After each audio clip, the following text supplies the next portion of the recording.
you can create a cult, people can worship you, think you're divine, and so on, and work for free and make you rich, and it could go on, because there's no law against brainwashing. Though we're beginning to see laws against what's called coercive control in abusive controlling relationships, and people are being prosecuted for coercive control, which frequently includes domestic violence in abusive controlling relationships. But by and large, brainwashing, you get a pass. You can manipulate people, gaslight them, trick them, trap them in your group, and it's not against the law unless you cross the line. And when I say cross the line, I mean you cross the line into criminal behavior.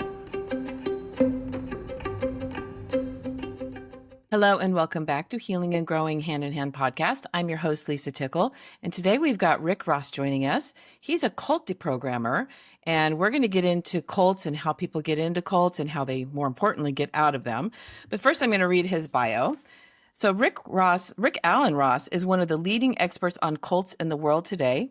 He has consulted with the FBI and the BATF, which is the Bureau of Alcohol and Tobacco and Firearms, and various other law enforcement agencies, as well as the governments of Israel and China, on the topic of cults. He found and serves as executive director of the Cult Education Institute, a nonprofit dedicated to research and public education on cults and high control groups. He's also the author of Cults Inside Out. By the way, I'm listening to it. Very interesting. And he's been on numerous documentaries. I think I've seen every single one of them, and I'll just name a few of them. But The Rise and Fall of LuLaRoe, Seduced, Inside NXIVM Cult, The Vow, Truth and Lies, which is Jonestown Paradise Lost, and America's Book of Secrets on Scientology. So, Rick, thank you for joining us today, and thank you for bringing this awareness out there. This is so important. Nice to be with you, Lisa. Good morning. Good morning. So I actually pulled a definition of what a cult is from your website, and it's psychiatrist Robert J. Lifton. He defines a cult as having the following three characteristics. One, a charismatic leader who increasingly becomes an object of worship as the general principles that may have originally sustained the group's power. And then two, a process called coercive persuasion or thought reform. And three, economic, sexual, or other exploitation of group members for the leaders and the ruling coterie. Is that how you say that? Cotier or whatever. Cotier. I knew I said it wrong. Let me break that down to you in just basic terms. Number one, and the single most salient feature of a destructive cult, is this all-powerful dictatorial leader who has no meaningful accountability. Whatever he says is right, whatever he says is wrong, and you either conform or you get kicked out. And the leader becomes an object of worship. So, for example, the leader may claim to speak for God, speak for Buddha or Jesus or whatever. And the idea being that if you disagree with the leader, you're disagreeing with the higher power. And therefore, you better not disagree with the leader. And the leader becomes an object of worship in the sense that you may think you're worshiping God, Jesus, Buddha, or whatever, but in reality, it's the leader who is determining what that higher power expects from you and what you will do to please that higher power. So essentially, the leader becomes an object of worship. Second, thought reform, coercive persuasion, commonly called brainwashing, is basically breaking people down, manipulating them, gaslighting them, tricking them, and then trapping them in the milieu of a destructive cult. And then finally, the destructive nature of the group is in evidence through the harm it does. So it may take advantage of people financially, free labor is exploited, or it can escalate to sexual abuse, physical abuse, criminal behavior. Now, that varies by degree from group to group. So some groups are much more destructive than others. For example, Jonestown, almost 1,000 people dead in 1978 because the leader, Jim Jones, said, "We all have to die." And he died, and all of his followers in Jonestown, which was a cult compound in English speaking Guyana, they all died. That's where we get the phrase, you drank the Kool-Aid, because in Jonestown, they mixed a fruit punch, Flavor Aid actually, with cyanide and barbiturates, and that became the poison that executed the members of the group. So drinking the Kool-Aid is analogous to being brainwashed and being under the control of a leader like Jim Jones. But there are many, many more cults that are not as destructive as Jonestown or other groups that have become violent and where deaths occur. Most of the time, the leader just wants to get rich, get Mm-hmm. sexual favors, free labor, and live the good life at the expense of his or her followers. You know what's interesting I found is that it's not illegal to create a cult, right? But No, which is astonishing to me that you can create a cult. It's when they do the illegal activity within the cult and right. get caught, and that's how they get busted, basically. That's how they cross the line, Lisa. So you can create a cult, people can worship you, think you're divine, and so on, and work for free and make you rich, and it could go on, because there's no law against brainwashing. Though we're beginning to see laws against what's called coercive control in abusive controlling relationships, and people are being prosecuted for coercive control, which frequently includes domestic violence in Mm. abusive controlling relationships. But by and large, brainwashing, you get a pass. You can manipulate people, gaslight them, trick them, trap them in your group, and it's not against the law unless you cross the line. And when I say cross the line, I mean you cross the line into criminal behavior. So Mm-hmm. you're willfully conning and defrauding people out of money. You're committing financial fraud. You're having kids work Yeah. contrary to Oof. labor laws. You're sex trafficking. You're Mm-hmm. racketeering. You're systematically involved in criminal schemes. That's what has brought many cult leaders down over the years, is that they just get worse and worse, and then they cross that line, and law enforcement comes and they get arrested. They just feel invincible. They get bolder and bolder, don't they? You know, Lisa, I think that they say that cult followers live in a bubble in the Yeah. sense that they become socially isolated and cut off from normal day-to-day life and reality, Mm-hmm. especially if they live in an intentional community or a compound like Jonestown was. Mm-hmm. But I also think that cult leaders live in a bubble in which they're constantly fawned upon. They have all these people telling them, "Oh, you're the greatest. You're so wonderful," and all the negative critique is filtered out, despite all of their Mm-hmm. flaws and their bad behavior. So they get a distorted sense of reality themselves as to who Mm-hmm. they are. And they have an exaggerated sense of entitlement, personal power, and typically they're very narcissistic, often Yeah. described as malignant narcissists. And they're typically sociopaths, that is, they have no sense of right and wrong. Whatever suits them is right because it's right for them, and the hell with everybody else. Mm-hmm. And some of them, many of them, have been described as psychopaths, which means that they really God. have very little empathy, if Mm-hmm. any at all. The only person or individual they feel sympathy for is themselves, and Mm-hmm. they see themselves as the victim if anyone criticizes them or expects them to be held accountable. Mm-hmm. Yeah, I was thinking that earlier when we were talking that I would guess that a lot of these leaders are absolutely narcissists on the very end of the spectrum, like the worst end of the spectrum. That's them, and they have found a way to make themselves a god and to have people serve them. Ugh, it's just, oh my God, it's just gross. It's just gross.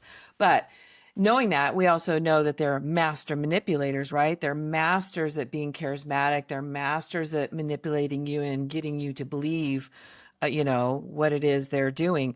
So what kind of people are susceptible to these types of leaders, because they don't show up ugly when you first meet them, right? So they draw you in. Lisa, it could be anybody. I Yeah, have in a personally wrong in a bad moment. deprogrammed uh, 5 medical doctors. One was an orthopedic surgeon, another an anesthesiologist. I mean, these are very intelligent, Mm-hmm. well-educated people. I deprogrammed a clinical psychologist who was a highly Oh. accomplished woman and had a PhD in psychology and had was in the process of her residency essentially when I met her, and she was being abused in an abusive, controlling relationship, which you can see as kind of a cult with one leader and one follower. Mm-hmm. And that is the person who's being abused and exploited by their partner. And of course, many, many people get tricked and brought into such a relationship. And I Mm-hmm. think that we have to realize that there is this element of deception, that it's a bait and switch con, that people are told, look, I love you, you're wonderful, this group is great, we do all kinds of good works to help the world, we're ethical, we're peaceful, we're just trying to do the best we can to serve God, to serve our fellow man.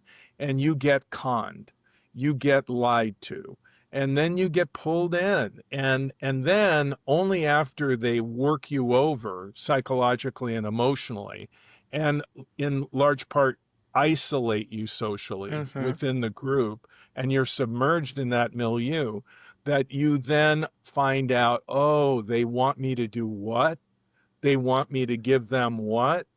You really don't get that in the beginning. In the beginning, you get what has been called love bombing, Yes. seemingly unconditional affection, adulation, but in reality, it's highly conditional because it's predicated on you being totally subservient and obedient and going along with the program. And the minute that you question the leader or start wondering aloud, what is going on here? People are telling you either to shut up or that you must listen more and you will realize the truth of what the leader is teaching, et cetera, et cetera. But the bottom line is people are tricked. And then once you become involved in the group, you become indoctrinated, you become, Mm-hmm. in a sense, contained by the psychological tricks and ploys that the group plays to make you feel that you can't leave. I mean, I will talk to people who certainly they're free to physically leave at any time in many of the groups that I deal with, but they feel that if they leave, they have betrayed God or they have failed mankind, and that if they leave, there's something terribly wrong with them. They're afraid to leave because the outside world has been portrayed as evil, negative, Mm-hmm. and so there are invisible chains and invisible walls around people in destructive cults that we can't see, but that are very real to the person that is in the group.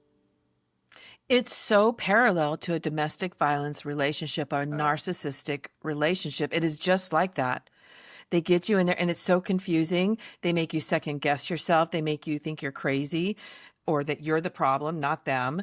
And, I would imagine, having the other people around you putting that kind of pressure on you only makes it worse.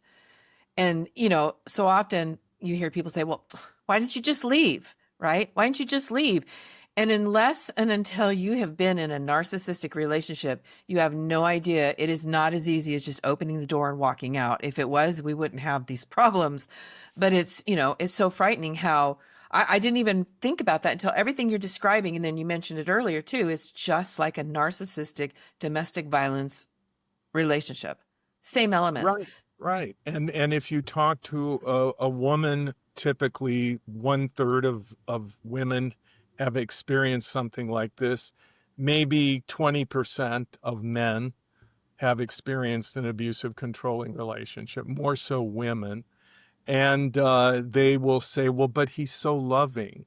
He loves I me. know. He would do anything for me. But then what I do in an intervention is say, well, when has he actually made a sacrifice for your Right. benefit in which he lost financially or he made sacrifices professionally or whatever? Can you give me examples? And then the reality begins to come out that they are making all the sacrifices, not the narcissistic partner who is exploiting them.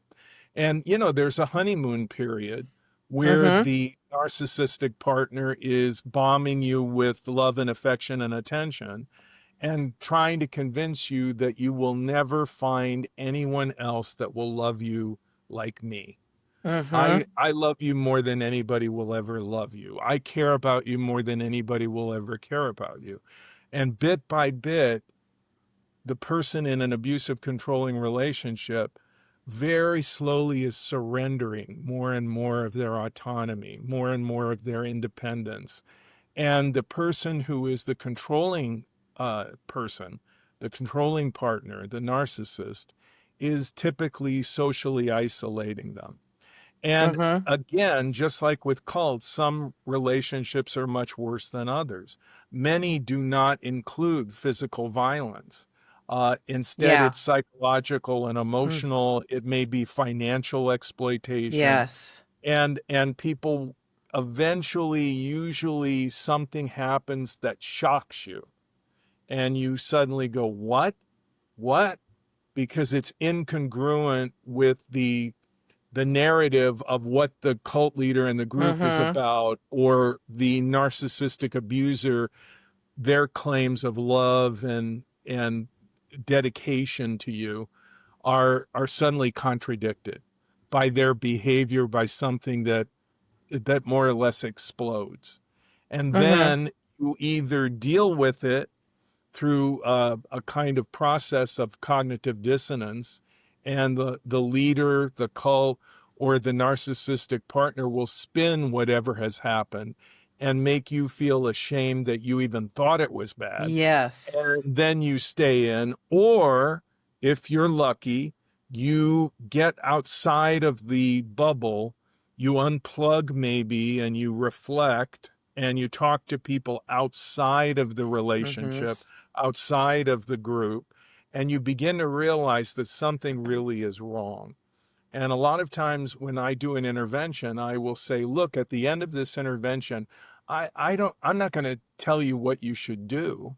I mean, it's up to Yeah. you. You have to make Mm-hmm. that choice. However, couldn't you take a break?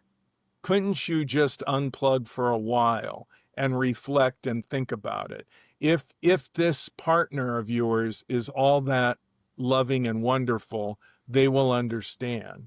Mm-hmm. If this group is the truth and the way and the light, they will not be worried that you take a break because they will know you'll come back because they're a great group.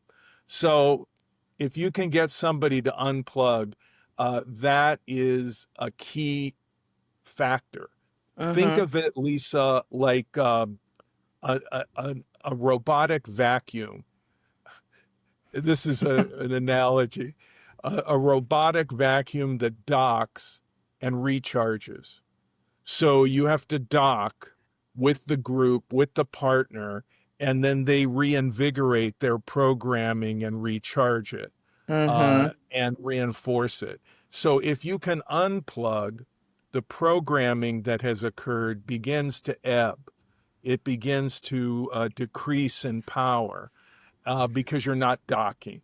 So what I try to get people to do is unplug for a while and just think about it and see Mm-hmm. where that leads you. Yeah, because I would imagine that's exactly why they isolate you. They don't want you watching the news. They don't want you on social media. They take everything away from you so that they can completely control it. And, I would imagine those that have a real strong intuition, that even gets shaken up. Like they know something's not right, but they have all this outer interference telling them something different. I can't even imagine how confusing that's got to be when they walk out of these cults. I mean, just having Oh, to deconstruct and then rebuild a life again. I can't even imagine how tough that is. well, I would advise anyone that's getting out of an abusive, controlling relationship or a destructive cult to educate yourself right away. Yes. I mean, Yes. that's part of the process, in my opinion, of recovery. It Yes. starts with reading. I'm going to suggest, hey, get my book or get another book. Mine is Cults Inside Out, which goes into the minutia of everything we're talking about. And the idea being that you need to understand that you're not alone, that this Yeah. didn't just happen to you, that it has happened to millions of people, and that there's nothing wrong with you. There's nothing to be ashamed of. It's Yes. not your fault. You're not the predator. You were preyed upon by Exactly. someone or a group, and it isn't your fault that in fact, they are to blame. They're the guilty party. And Mm-hmm. so you want to read up on what is coercive persuasion, what is thought reform, what are the influence techniques that such groups and domestic abusive partners use, Mm-hmm. and you want to understand all their little bag of tricks, so that Yes. number one, you can unwind the programming in your own head, and Mm-hmm. number two, so that if anybody tries to pull that on you again, you can see them coming. Mm-hmm. And just to put a fine point on this, if there was any narrative that is consistent with people that are preyed upon by abusive controlling partners or cults, I would say that maybe they're going through a difficult time in life. And we Yeah. all go through difficult Yeah. times in life. Mm-hmm. And it could be a divorce. It could be things aren't going well at work. They're not going well at school, whatever. And you're feeling down. You're feeling vulnerable. You're feeling depressed. And about that time, somebody comes along, bad luck for you, that Mm-hmm. tells you that they've got the answer, they love you, everything's going to be great, and you're hurting. And you're thinking, well, gee, that sounds good. Is that something to feel ashamed of, that you needed reassurance or Yeah. help at a vulnerable time in your life? No. The shame is attached to the person who exploits you, Mm-hmm. who uses that. Abusive, controlling, narcissistic partners have often been called uh, dark empaths, in the sense that they don't Wow. have conventional empathy. That is, they don't really feel what you feel, in the sense of being really empathetic and trying Mm-hmm. to be on the same page with you. But what they do effectively is they can sense your vulnerabilities, and they Yep. can hone in like a laser on whatever you're feeling, not to empathize and help you, but to exploit you. To And gather information. I've met cult leader after cult leader. I mean, Keith Mm-hmm. Raniere, who ran Oh. next, I dealt with him for years and years, Oh met him my. many times, and was subjected to his nonsense because of litigation that we were in for over a decade. He sued me for having information online about him and his seminar programs. But that guy, he was kind of stupid when it came to lawsuits and dealing Mm. with the media and so forth. He made a lot of mistakes, But the thing that he was good at, I would say he was a savant at smelling vulnerabilities. It Mm-hmm. almost like a shark, sensing the blood and the Mm-hmm. vulnerability of someone or something in the water. I mean, Ranieri could focus like a laser on your vulnerabilities, your weaknesses, and pick up on that and then drill down into it and leverage it to get control of you. And that's what he did to Yeah. so many people. And that's what you have to watch out for, people like that. And you have to give yourself space. If you're feeling hurt, you're feeling lonely and depressed, find someone who is an old friend to talk to, Yeah. seek counseling from a licensed professional, talk to your family members. There are so many alternatives. Don't allow yourself to get sucked in to some group or relationship uh, that you might regret. I watched that with Keith Raniere, the documentary, and he obviously uses NLP as part of Yeah. the way that which frankly infuriated me because NLP is a good thing, but he's a clear example of what somebody can do, and it looks. He was a master at making it look like it really wasn't that big of a deal. And I'm sitting on the couch going, oh my God, I'm like ready to throw my phone at the TV, screaming at him because I can see it, but I'm not emotionally involved. But he was really, really good at twisting everything up. And what they're really good at, and my late husband was really good at, is making you feel safe and making in a safe place to be vulnerable where you can share your darkest things or things that you don't normally share, and then they turn around and they use that against you every time. Right. That's right. That's what Lifton calls the cult of confession. Ugh, So the group has no meaningful boundaries on personal confession, and they solicit it. They want you to open up and tell them everything. And when you do, they use it on you. So, yep. like, for example, the Church of Scientology, which has often been Yes. called a cult, they engage in something called auditing or spiritual counseling. And you sit across the table from a person called an auditor, and you hold a couple of metal cans that are connected to a box called an e-meter, which is actually a galvanic response measuring apparatus. In other words, it's like part of a polygraph, a lie detector, Yeah. and it registers nervous tension. And so the needle on the box will float or it will move. And when it moves, they will say, oh, that's your negative reactive mind. I need to work on you. But really, what it is you're nervous about some question that they've asked you in the auditing session. And then they can identify that as something to drill down into. And then they take copious notes. That goes into what Scientology would call your pre-clear folder, your PC file. And then at a future date, if you give them a hard time, they can use that. And they Mm-hmm. know your vulnerabilities. Scientology, in my opinion, is one of the most methodical thought reform programs I've ever seen. I mean, L. Ron Hubbard may have been kind of a hack when it came to writing science fiction, but when it came to inventing Scientology as a controlling machine, that he Mm-hmm. could feed people into the front end and on the back end have them as docile uh, submissive people that would be obedient and would do whatever. That he was a genius. He was a savant because Scientology has all of these redundant controlling features Mm-hmm. in its hierarchy and its course curriculum that basically, if you stick with it, you will be programmed eventually. Mm-hmm. And they have these various levels called operating thetan levels that go 1 through 8. And my understanding is that Tom Cruise is an operating thetan level 7, and that John Travolta is also at that level. So by the time you reach that level, I mean, you talk about You're Kool-Aid. indoctrinated. Your Yeah. your brain is marinated, in my Yeah. opinion, in Kool-Aid.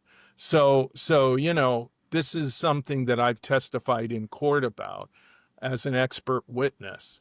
And you try to explain to a judge or a jury exactly how this all works so that they can better understand how to deal with the situation that's at hand in the courtroom. I have my own experience with Scientology. So when I was 14, my brother was in Scientology and he bought me their first course, the base, I forget, it was basic or something. And when I took it, they literally put me in a room and they would stand over me. And if they thought I didn't understand something, they would have me literally sit and read the sentence over and over. And if I didn't understand it, I had to start looking up every single word, right? And it just frustrated me. And I remember looking at my brother, I'm like, do they even believe in God? And I got out of it. Like, I was like, nope, I'm not interested. But what's really interesting is literally like 30 years later, I had been married, changed my name, moved, hadn't been involved in Scientology, actually had cut my brother off back in 2002. So it had been a long time. They called me at 9 o'clock at night on my cell phone. So, you get a call at 9 o'clock at night, you kind of panic, looking for my brother. They started harassing me and then they started calling for me. And this was 30 years later. I had done nothing around. I mean, I had stayed far away. As a matter of fact, they started sending me mail and I started returning it. And I Wow. finally completely blew up at them. And this is before I saw the Leah Remini documentary and went off on him and said, if you don't stop, I'm going to hire an attorney and sue you. Quit calling me. Take my name, my number. I'm done. And they finally did. But, and then later I find out that they start going after people. But I found that so bizarre that I had nothing to do with them. And 30 years later, they're reaching out to me, that they had to go through a lot of work to find me. I mean, not that I was hiding, but that's a long time and that's a lot of life to live to try to find somebody. And they were looking for my brother at first, and then they were trying to bring me back in. That's when I really blew up. Well, look, they have what's called the Sea Organization, SEA. L. Ron Hubbard was in the Navy and he fancied himself a naval hero or whatever. They called him the Commodore, though he never reached that rank when he was in the Navy. At any rate, the Sea Organization are the full-time staffers of Scientology. There are thousands of them, and they work, eat, sleep, breathe Scientology 24 hours a day, 7 days a week. Their dating is controlled. Whether they get married They is can't have controlled. children. And some have claimed that Scientology encouraged them to have abortions rather Mm-hmm. than support children. So these people are the people that you see in the Scientology branches all over the world, running their buildings, cleaning up, doing whatever, and that includes researching, finding, calling, sending mail to Crazy. people who at one time or another took a Scientology course or shared information, contact information with Scientology. Scientology claims to have millions of members, but in reality, there may be as little as 25,000 Mm-hmm. active Scientology members. But the organization is incredibly rich. Mm-hmm. I think it's been estimated that Scientology's assets exceed $3 billion. So It's a they have all this nonprofit. real estate, they have cash, they have in-house attorneys. I know because I've been harassed by them. Yeah, I'm And sure. so yeah, Scientology is one group that we all have heard about because of the celebrities that are involved, Mm-hmm. because of the good work of Leah Remini, and so we know about them, and we know about other groups that become notorious because of the news Yeah. reporting about, which typically involves a tragedy. But there are Mm-hmm. thousands and thousands Yeah. and thousands of groups that we haven't heard of, that we don't readily know about, that fly under the radar, that are Mm-hmm. hurting people every day, but they're not being reported about because nothing really sensational and Yeah. overwhelmingly tragic has occurred. There's a group right now that there are a couple of groups right now that are noteworthy. One is called the Good News International Church in Kenya, in Africa. And this group was led by a man by the name of Paul Mackenzie. And over 400 bodies have been recovered Oh in my God. Kenya as a direct result of his undue influence. He encouraged them to fast and pray, and hundreds of children and adults died, and they were buried, and they just exhumed in the last week 5 more Oh my bodies. God. So the Jonestown massacre would be number one, almost 1,000 dead. Then comes a group very few people know about called the Movement for the Restoration of the Ten Commandments of God. This was a group in Uganda. In 2000, the leader, Joseph Kebwetere, had all of his followers either murdered or he forced them to commit suicide. They recovered over 700 Oh bodies in my Uganda. God. And then right now I'm dealing with, and it's been in the press quite a bit, and I submitted testimony in court in Guatemala regarding a group called Lev Tahor. Lev Tahor was created by this man who's now dead. His name, Shlomo Helbrins. He came from Israel. He ended up in the U.S. He eventually kidnapped a child and was incarcerated and then deported. He then returned and was granted asylum by Canada, which they regretted. He then Mm. fled Canada to Mexico, and ultimately he died there, some think by suicide, in a drowning incident over 10 years ago. But his group continued on, Mm-hmm. and it's composed of Israelis, Americans, some Canadians, and they ended up outside of Guatemala City. They created a compound there, and they were basically running from investigations for child abuse, including the sexual abuse of minor children. And God. eventually, the Guatemalan authorities took 150, almost, I think, 160 children out of the Lev Tahor Oh my compound God. in Guatemala. And I was asked by the Attorney General of Guatemala to submit an expert report for the court to better understand Lev Tahor, a group that I've dealt with for many years. And there's a subsection about Lev Tahor within culteducation.com archives. But anyway, this is a group that horribly mistreated children. Girls as young as 12 were married in forced marriages. And the group was micromanaged in every respect, and horrible corporal punishment of children, beating them to the point of, being really, they needed to go to the hospital, but the God. group would not allow that. So anyway, 150 plus children taken out of the compound in Oh my Guatemala. God.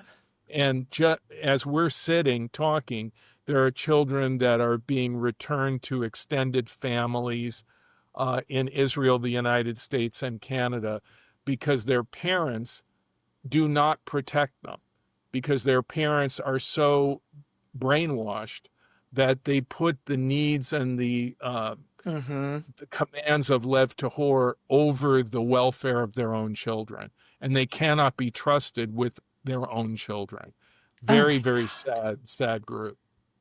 Oh my God, that is horrible. And there's so much more. And and one of the things I thought, one of the directions you were going is, there's so many cults that we do know about, but it's the ones that we don't know about that are under the radar, that are out there, and there's thousands and thousands of them. And you were mentioning earlier about some of the people that are susceptible to these cults, which are the people that they're having a hard time right now in life, which is exactly, I mean, every documentary I've seen on it, that's exactly who they go for, and they love bomb them. And so you gave some really good advices when you're in that space, where you need support, that you go to someone, whether it's a family member or a close friend, somebody that you know that you can trust. But let's say some of our listeners are in that place and they don't have that support system. What should they look for? What should they, because I've been in that place and I know how dark it is. And I know that when somebody finally pays attention, it feels so good and it gives you that moment of relief. And it's hard not to be drawn to that. So, what can our listeners do to protect themselves if there's nobody out there to protect them? Well, I think you have to look at who or what is approaching you. So if it's a group and someone is approaching you and trying to recruit you into a group, who is the leader of that group? What is the history of that leader or that group? Is there controversy surrounding them? Can you obtain that online and look at their historical record of problems? In addition to that, how is the leader regarded? Are there checks and balances to the leader's power? Does the group have democratic governance, or are they authoritarian? Do they have financial transparency, or Hmm. does no one know where the money really goes?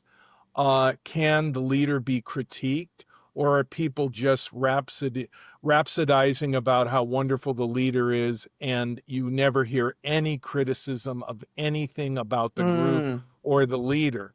Do you sense that there is an obsessive fascination and devotion to the leader? Uh, do, what what would the group say would be a legitimate reason to leave? Do they Ooh. acknowledge that people might leave because they move to another town, another city, or that the group just isn't their cup of tea anymore and they decide to become involved with another organization? Typically, a church or an organization um, will feel, okay, if you want to leave, fine, and you will still have friends here. We still care about you, and there is a legitimate reason to leave. And if you want to leave, you're not a bad person. Or are you getting involved in a group where anyone who leaves is vilified, stigmatized, that you hear them talking about, oh, so and so left, they were a failure, they were a bad person. It's always on them, and there's no legitimate reason to leave. So when you see these type of things popping up in a group that you're becoming involved in, these are all warning flags. If you're getting involved with someone who is a narcissist, you have to look up the profile of narcissistic personality disorder and ask yourself, does this in any way fit the person that is love bombing me and telling me how they love me, they love me, they love me? And also, is this relationship on the fast track? Am I being pushed hard to make Mm-hmm. commitments, to get involved, to live with this person, to open up a joint checking account, Mm-hmm. to live together, to be married very Yeah. quickly? I mean, am I being pushed, or is this person being reasonable? And am I being given enough space and time to make carefully thought through choices about the future? Yes. And is this person influencing me to have less time with my family, less time with my siblings, my old friends?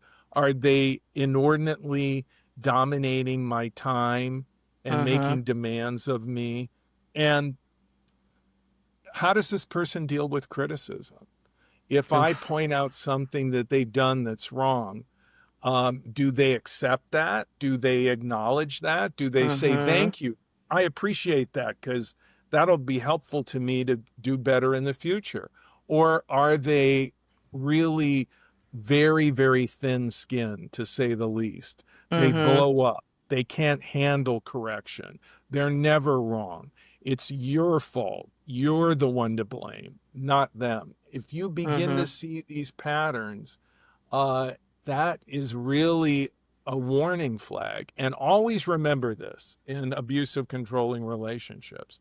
When someone who is a narcissist has these incredible meltdowns, as they will, Mm-hmm. and you said, oh, you were wrong about this. I think we should do this differently. I'm not in agreement. And eventually, unless you give in, they blow up.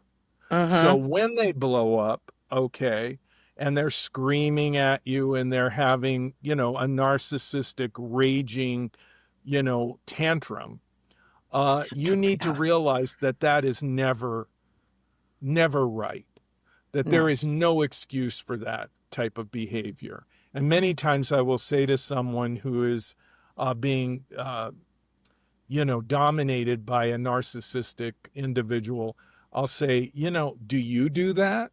Do you blow up and Ooh. scream and rage at your partner? Have you done that a Ooh. lot? I mean, is it quid pro quo, or do they? Yeah.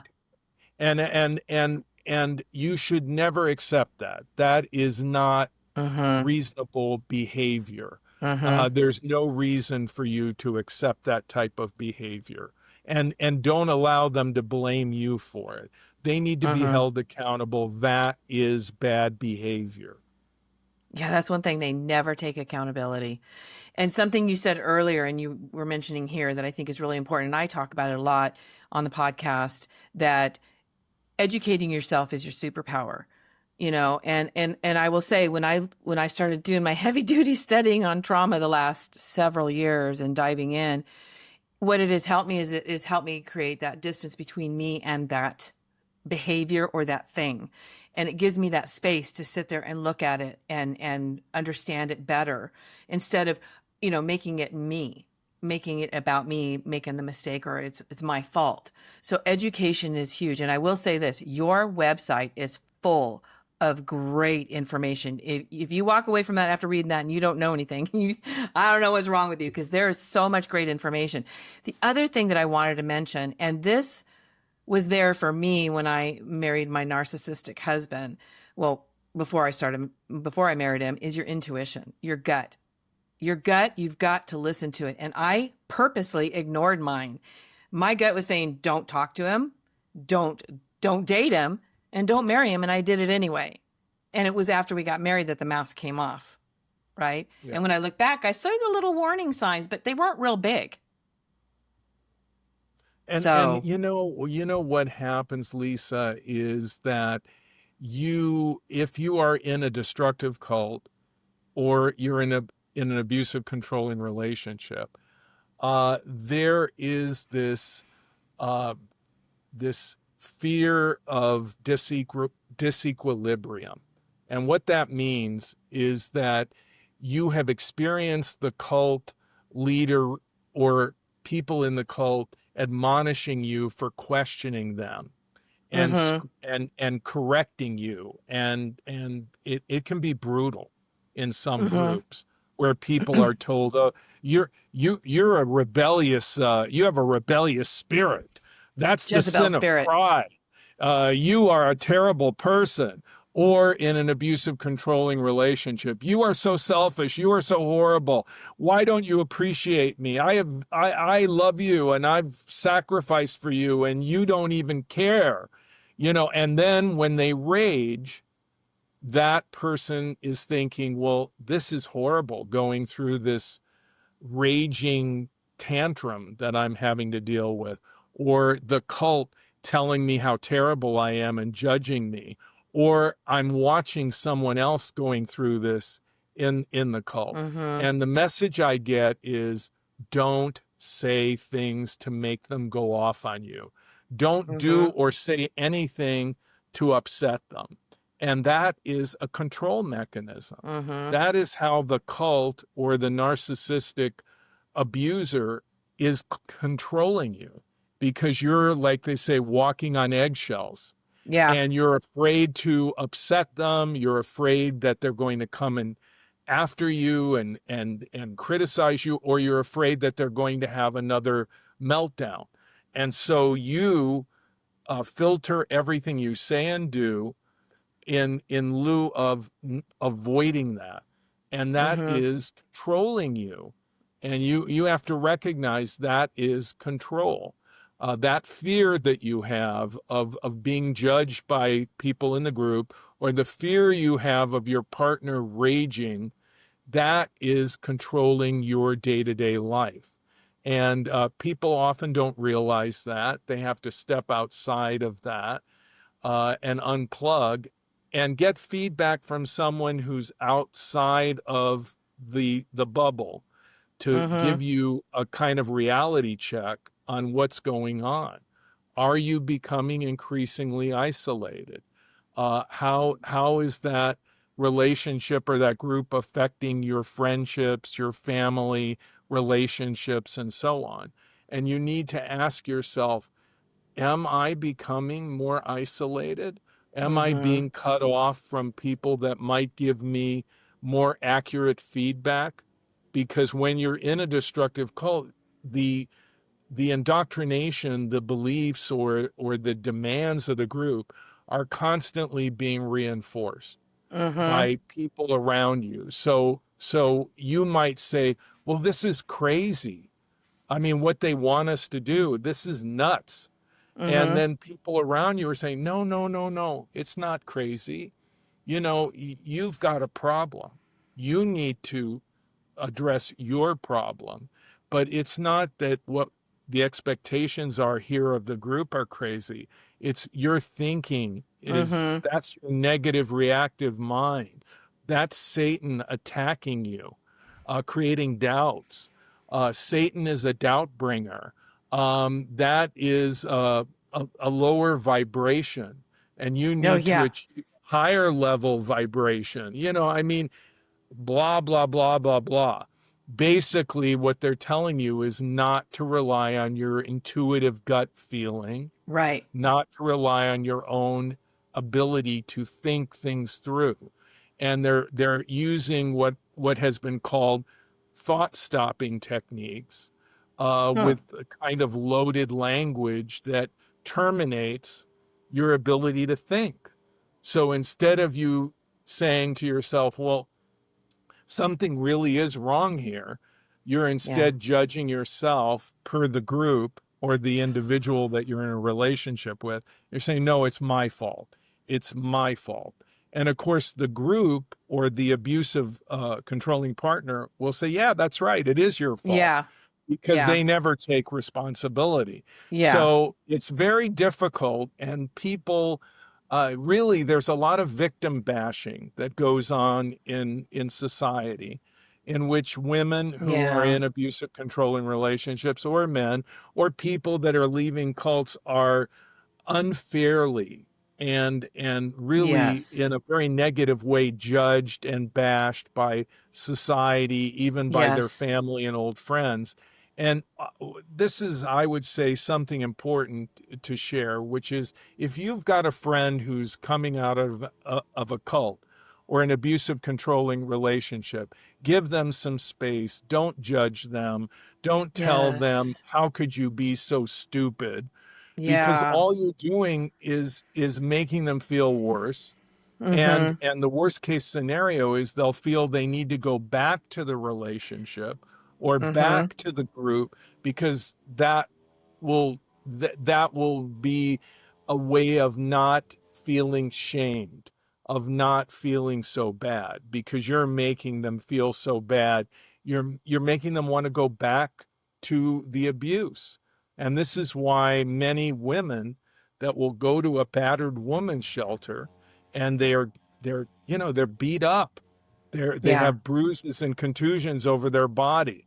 They may have been hospitalized. They may have been raped. Yeah. And if you can't get understanding and compassion, and you Mm-hmm. can't unwind what has happened through Mm-hmm. careful counseling and education, you're likely to go back because you don't Yeah. understand the nature of the relationship and why it is not in your best interest to continue.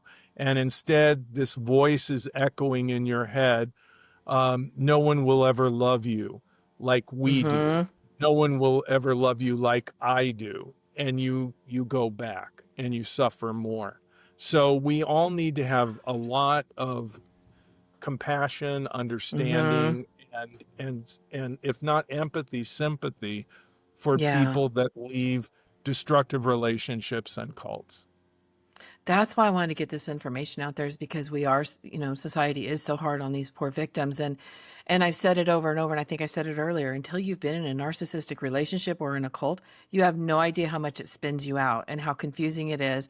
Because even when I was in my narcissistic marriage, I had done enough healing to know something wasn't right. I didn't understand that it was narcissism, but I knew that his behavior was, of course, happened after we were married, was so bizarre. And I would look at him and say, what the F is wrong with you? Like, this is just crazy. So I knew that there was enough craziness, but only because I had already had a measure of healing in my life.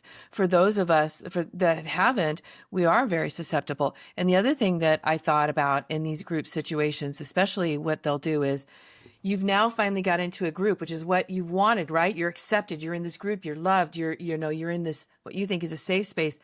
And they use that against you, that if you don't follow what they're doing, they're going to boot you out. And that's one of the biggest fears that a lot of these people have is, I don't want to be alone again. This is my people. This is my group.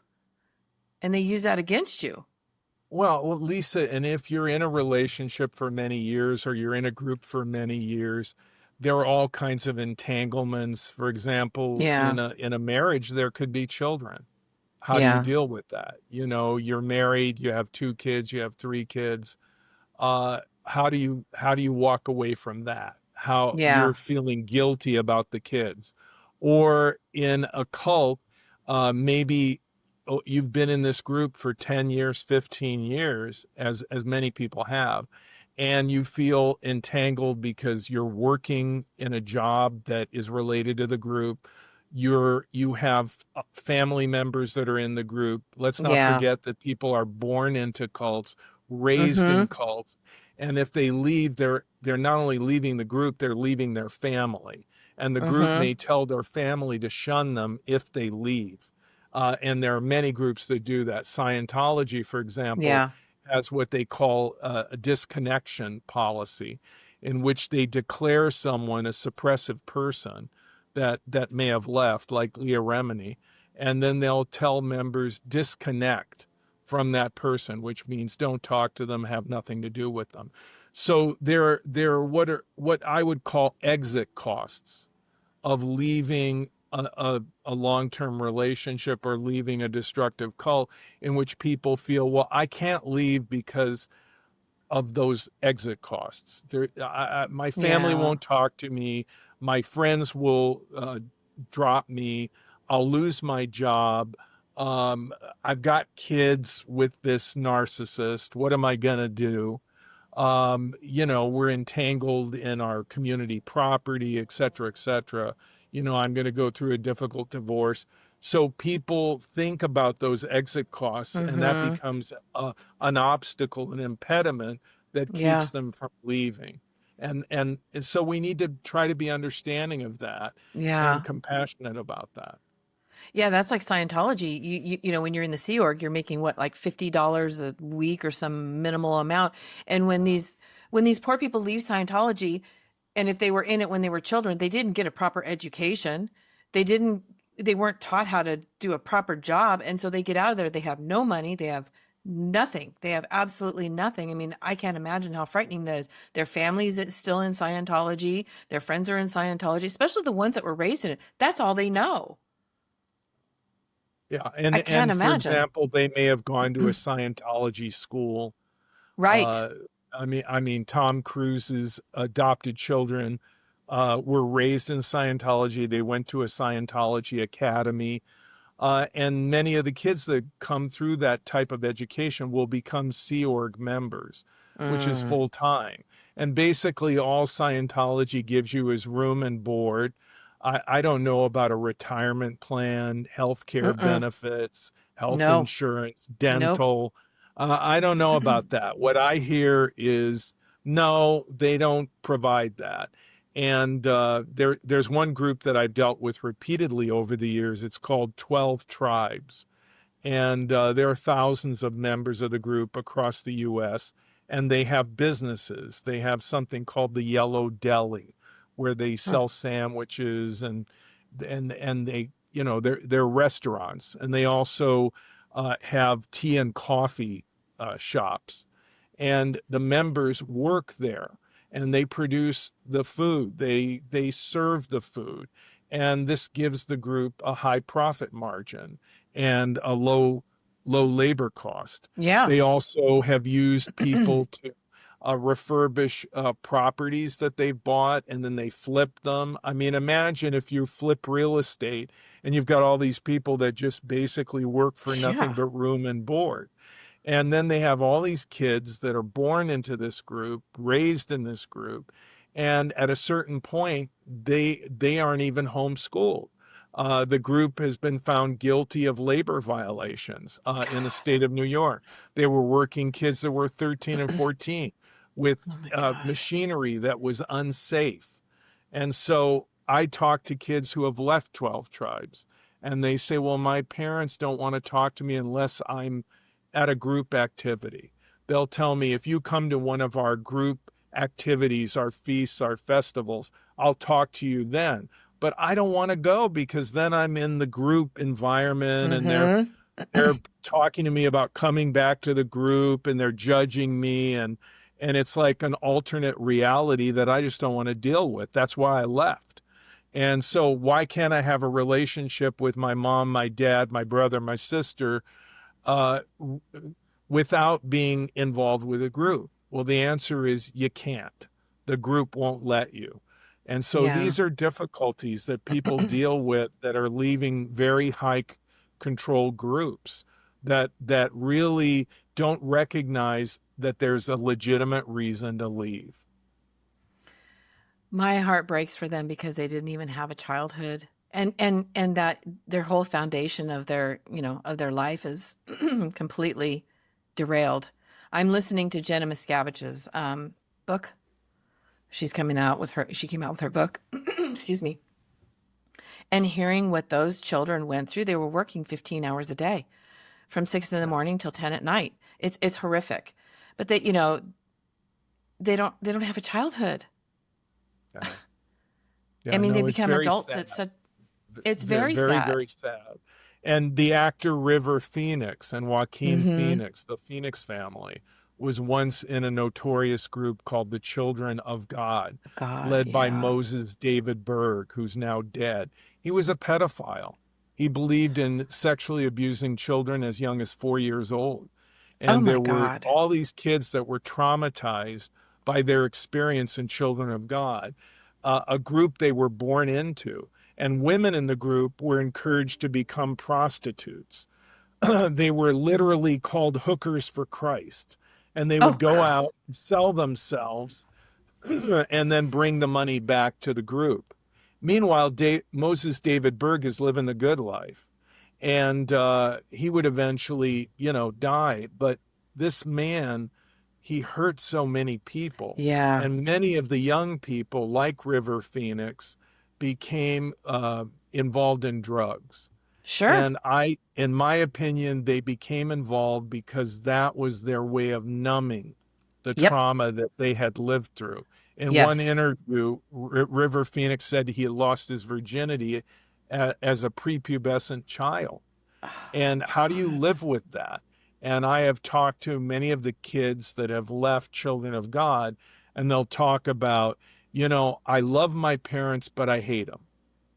I Yeah. love them because they're my mom, it's my dad, but I endured so much in that Mm-hmm. group, and I was traumatized, and I was molested, and I was treated so horribly. I was beaten, and I left.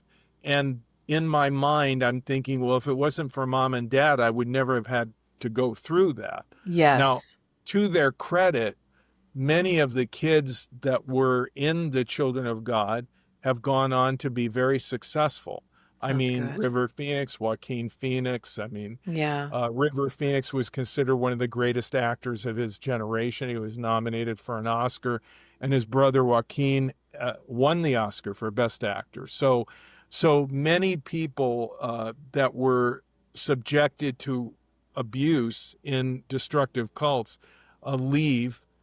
They were born into the group, and they leave, and they can have a successful life. But Mm-hmm. I think it's so important for them to unpack their experience. And I Mm-hmm. think River Phoenix never really did that. He Yeah. died, I think he was 26 from a Yeah. drug overdose. And there were many people, young people, that died that left children of God because of drugs. And I think that they were medicating themselves Yeah. rather than dealing with and unpacking their experience. And I Mm-hmm. think it is very important to do that. Educate Absolutely. yourself. What is a destructive cult? What is thought reform? How does all this work? Because when you do that, it frees you from the power of the group, because their Yes. power is predicated on thought reform, on Mm-hmm. these influence techniques that they use. And once you unmask it, I've often said it's kind of like when Dorothy the Tin Man and the Cowardly Lion, and they come to see the Wizard of Oz at the end, and Toto pulls back the curtain, and they're no longer terrified of this fabricated image of the great Oz. They see that it's this old guy behind the curtain who's running the machine, and he then is no longer an object of fear, and Right. and and they no longer fear him. And I think if you understand how a group works, and you Mm-hmm. break down their process of indoctrination and control, you will no longer be afraid of them. It disempowers them, and it empowers you, and it gives you Mm-hmm. the tools to protect yourself. Well, I'm so glad you mentioned though that there is hope, because we know that, but I'm glad you said that it doesn't mean that if you were in a cult, that's it. I mean, you can heal from it. You can go on and live a productive life. Um, and I would imagine one of the biggest things to conquer would be maybe when you realize what you were in, the shame, of how could I do that? I would imagine that would be a big one.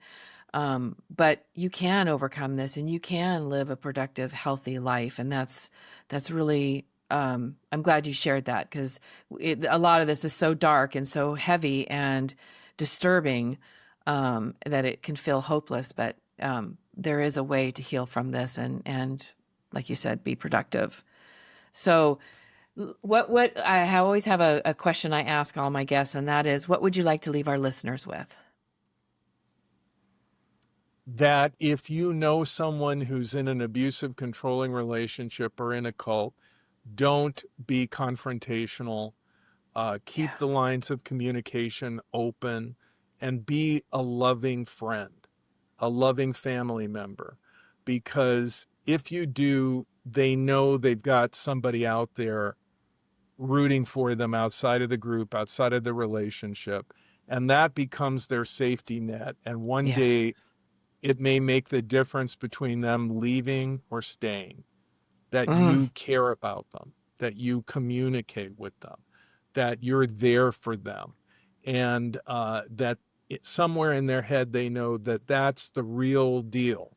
That's the mm-hmm. unconditional love that the group will not give them.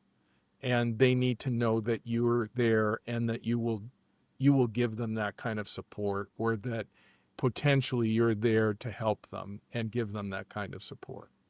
Oh, beautifully said. Absolutely. And yeah, don't be judgmental. Just be there and give them that safe space where they can land. And believe me, it's in the back of their mind. They realize that, they know it's there, and it gives them, it gives them that. I would think it would give them more of an opportunity to leave, when they know that that's there. So, how would our listeners be able to reach you if they wanted to contact you or your website? You can easily reach me by going online, and I'm at culteducation.com, or the Cult Education Institute, which, as you pointed out, is a huge database with an Yeah. enormous amount of information free to the public. The Cult Education Institute is a 501c3 educational nonprofit charity, and all of the information is like an online library about everything that we're talking about. Mm-hmm. You can also follow the Cult Education Institute on Facebook, or you can follow me at Rick Allen Ross at X, or what was Twitter. So it's very easy to find me, very easy to get in Mm-hmm. touch with me. And my book is available, Cults Inside Out, through Amazon.com. Well, we'll have all that information in the show notes as well, so that it'll be real easy for everyone to connect with you. Thank you, Rick, for all you do. I can't imagine you've been doing this for such a long time. And like I said, I've seen you on so many documentaries, and it absolutely fascinates me. And, I love what you do, and it's so important. And I'm glad that you're spending a lot of time educating the public as well. It's so important. So thank you. Thank you, Lisa.